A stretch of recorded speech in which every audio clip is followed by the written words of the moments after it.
Ey Türk'ün büyük hatası, varlığımızın en mukaddes temeli olan Türk istiklalinin ve Türk Cumhuriyeti'nin ebedi bekçileriyiz. Bu karar sarsılmaz irademizin değişmez ifadesidir. İstikbalde hiçbir kuvvet yolumuzdan döndüremeyecektir. İstikbalde Cumhuriyeti kurmak ve Cumhuriyeti vasıl olursak, içinde bulunacağımız ahval ve şair ne olursa olsun, kudret ve cesaretimiz damarlarımızdaki aslan alarak bütün engelleri aşıp her güçlü yerde kasbetmeliyiz.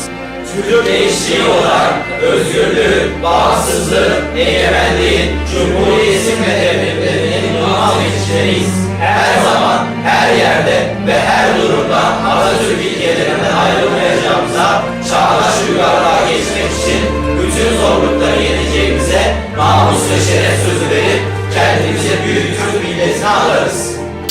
Geçen zamanlar istenle daha çok çalışacağız.